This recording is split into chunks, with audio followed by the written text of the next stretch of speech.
Bonjour, je m'appelle Léa. J'ai 29 ans et depuis 3-4 ans, j'ai la maladie de Charcot. Et à cause de ça, peut-être grâce à ça, j'ai décidé de me lancer et écrire un livre qui s'appelle « J'aimerais danser encore ». Cette maladie peut vraiment tout basculer. Ça va tout changer. Au début, j'étais étudiante et je me suis réveillée pendant la nuit avec les crampes dans les jambes. Dans une première temps, pour moi, c'était quelque chose d'un peu bizarre, mais j'ai pas pensé que c'était quelque chose de grave. Moi, je me sens chanceuse parce que pendant 1 an, j'ai vécu avec des symptômes sans me rendre compte ce que c'était. Au fond de moi, je savais que j'avais cette maladie. Malheureusement, et même si j'avais gardé l'espoir qu'il y avait peut-être autre chose.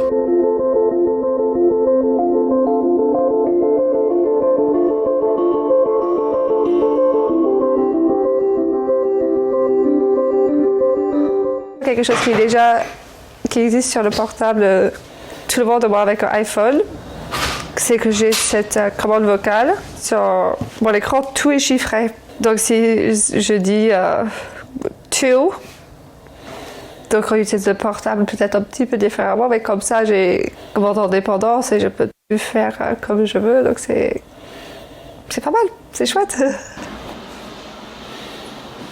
On va faire beaucoup avec les yeux. Donc, c'est la commande oculaire, on dit ça comme ça. Il existe la technologie pour même faire diriger une chaise roulante motorisée avec les yeux.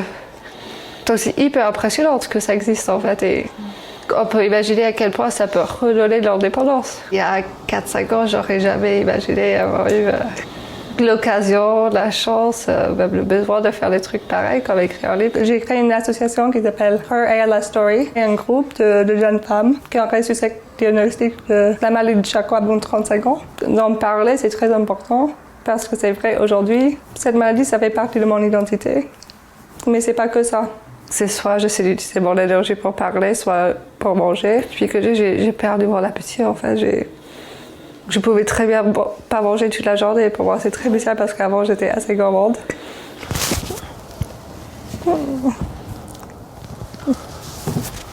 On a notre système clairement, c'est petit parce que ça donne pas très envie. Mon rôle, c'est quand même d'être un mari, donc c'est-à-dire qu'on passe des moments ensemble comme tout le monde. Pour moi, je suis plus mari qu'aidant. Il y a quand même des choses qu'on fait au quotidien où je suis là pour soutenir la maman Léa. Et parce qu'aujourd'hui, le traitement que vous recevez aux États-Unis, c'est pas possible en France, il n'existe pas encore?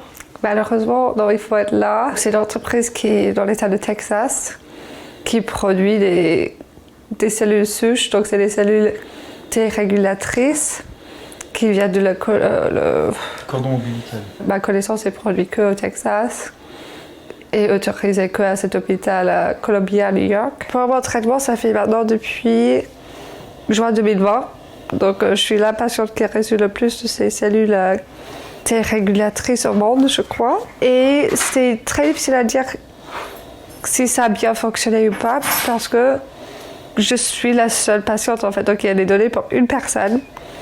Moi, j'estime que ça a eu des effets parce que c'était très rapide au début et après que j'ai commencé ce traitement, ça a énormément ralenti. Vous faites combien de fois les exercices par semaine? On essaie de faire matin et soir.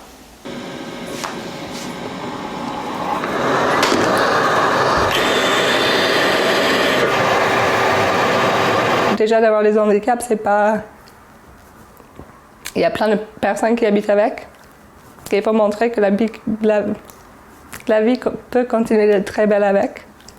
C'est pas parce qu'on a des soucis pour marcher qu'on peut pas voyager, on peut pas aller sortir et tout ça.